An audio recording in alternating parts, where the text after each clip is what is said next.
Hello everyone, welcome back to the channel. Today I'll be checking out this video that says the ocean is deeper than you think. Guys, my last video was the universe is bigger than you think.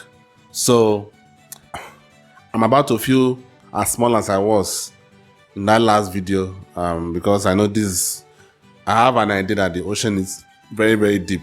I have that idea, but I don't really know in details what that really means exactly. So this is going to be an interesting video, guys. I'm almost at 1,000 subscribers. Please, guys, I'm begging you, if you have not subscribed, please hit that subscribe button. Get me to 1,000 subscribers. I really appreciate it. Now let's get right into the video.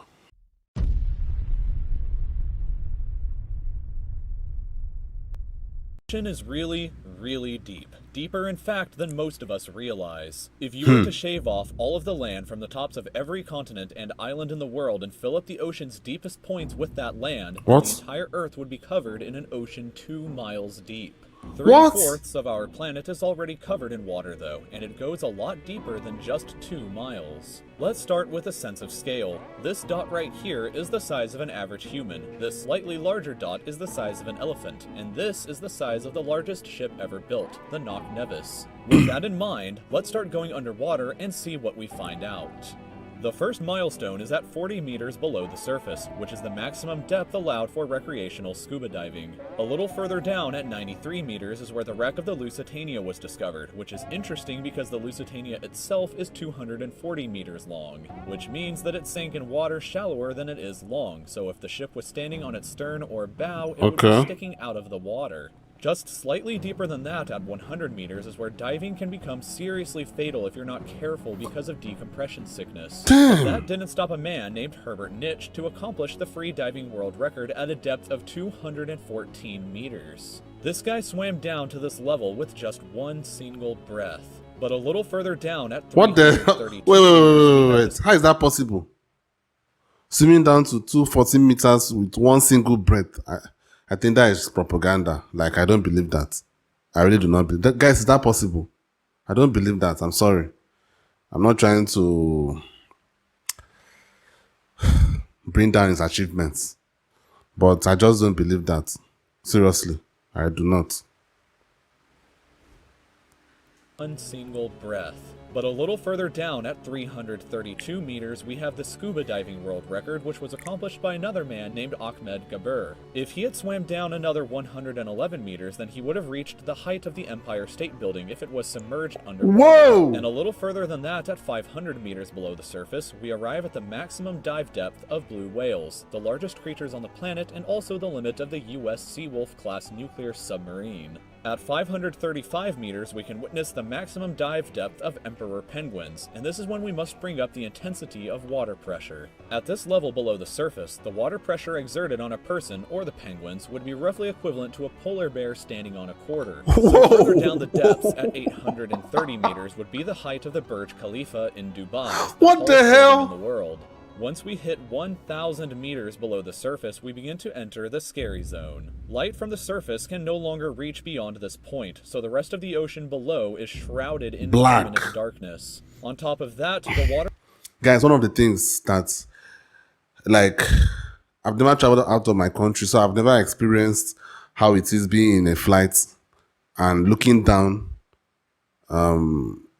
like, looking down and you see the ocean, like, you see black darkness throughout in the night.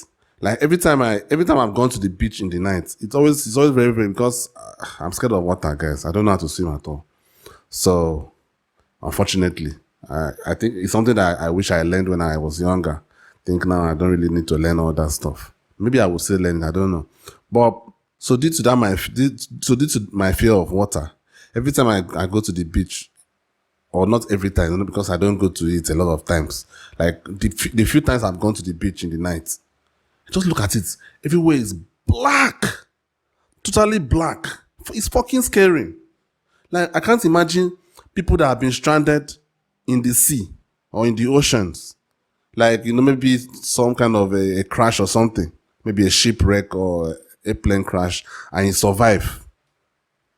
And you have to hang on for your life, and you are in the middle of nowhere in the ocean, and everywhere is fucking black. Man, I won't lie to you. I'd rather pass away in the crash or the whatever, because I can't imagine myself being in that kind of, like, if someone were to ask me, get stranded in the Amazon with all the scary creatures in that forest and being stranded in an ocean where I can be stranded, like during the day, fine, but when it reaches the night where everywhere is black, count me out. So the rest of the ocean below is shrouded in permanent darkness. On top of that, the water pressure you would experience at this point would be about the same as if you were standing on the surface of the planet Venus, meaning that you would die very quickly. What the hell? You would meet the giant squid at this sea level if the water pressure didn't already kill you. At 1,280 meters, we reach the maximum depth dived to by the leatherback sea turtle, and further down at 1. Well, good thing you would die before you reach there. Like if you were sinking and you can't swim, you die before you reach there. Maybe a shark could take you before then, instead of a giant squid. 1,828 meters, we would reach the deepest part of the Grand Canyon, were it to be underwater with us. Down at 2,000 meters, we start to encounter some of the Grand Canyon.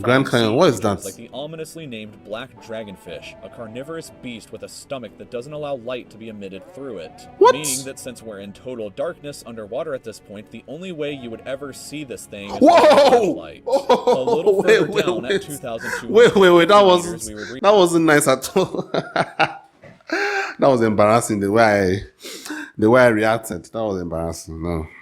I shouldn't be reacting like that. Men shouldn't be reacting like that. What? Why did I react like that? That's fucked up. The flashlight. A little further down at 2,250 meters, we would reach the maximum depth dived to by both sperm whales and the very frightening colossal squid. Sperm whales often have sucker marks and scars left on their bodies. Why did they swim that low? Squid that likely take place at these incredible depths. Why are they going that deep, sir? They shouldn't be going there. There's enough food up there. 750 kilograms with eyes the size of a dinner plate and razor-sharp sickles in the middle of their tentacles. So yeah, good luck with that down there. Way further down at 3,800 meters, we can find the wreck of the RMS Titanic. And a bit past that, at 4,000 meters, we start to enter the abyssal zone of the ocean. Water pressure is at an astonishing 11,000 pounds per square inch down here, and there are numerous strange, almost alien-like creatures that inhabit these depths, such as the fangtooth, anglerfish, and viperfish. What the hell? 4,267 meters is the average depth of the ocean, where you would normally expect to hit the floor, but there are parts of the ocean that go significantly deeper than even this. At 4,791 meters rests the wreckage of the battleship Bismarck, sunk during World War II, and way down at 6,000 meters is the beginning of the Hadal Zone, named after the underworld Hades itself. The water pressure down at these depths can become 1,100 times what you would experience way back on top at the surface. This is crazy. Which is roughly equal to an elephant balancing on a postage stamp, or a single person carrying the weight of 50 Boeing 747 jumbo jets. Down at these depths, you would be crushed immediately without any outside protection, but life still exists down here in various strange forms. At 6,500 meters, we reach the maximum depth that the DSV Alvin can dive to, a popular research submarine that helped to discover the Titanic. Way further down at 8,848 meters below the surface, and we have arrived at the height of Mount Everest, were it to be upside down and placed underwater. And then, way further past even that, at 10,898 meters, we arrive at the depth reached by James Cameron in 2012 during the Deep Sea Challenger mission. The deepest point in the ocean yet reached by humans was back in 1960, though, when two men named Don Walsh and Jacques Piccard reached a depth of 10,916 meters using their Trieste submarine. It took them 5 hours to descend through the ocean to this depth, and they only stayed for 20 minutes before a window cracked and they began to resurface. What the hell? Just a bit further down from there, at 10,000 pressure was coming in, and we reached the average flight altitude of a commercial airliner. So if you've ever looked out of a window while on a flight and looked down to the ground, that's a very good sense of how incredibly deep down into the abyss that we are currently at. Finally, when we hit 10,994 meters, we have hit the bottom of the known ocean, called the Challenger Deep, right here on this map, just about 300 kilometers southwest of Guam Island.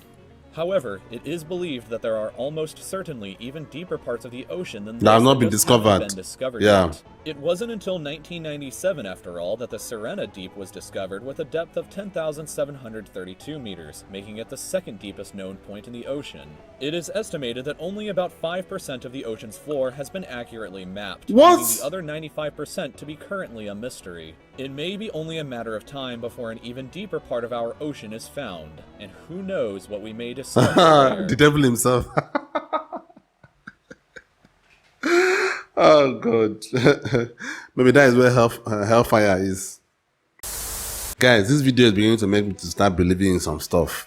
Like, where I'm from, you know, we have these superstitious or spiritual beliefs of living creatures being down in the ocean, like mermaid, like this beautiful, not the ones that are in Disney, that are beautiful and, you know, with whatever. I'm talking about like spiritual ones that they say that like they can possess you or something. Whatever. I know most of you don't believe in all that shit, and I don't believe it. But the fact that only 5% of the ocean has been mapped, what exactly is down in this, down there? We could have Atlantis down there. I mean, I know it's fiction where Aquaman is from, right? I think that is Atlantis. It's fiction, but who knows? Who knows what there could probably be some civilization down there as well. If only 5% of the ocean has been mapped, 5%, then that is out of this world. Like, it's out of this world, literally. Man, that was I really enjoyed these last two videos. I really learned a lot, and I hope you guys enjoyed it with me as well. Thank you for watching. Till next time.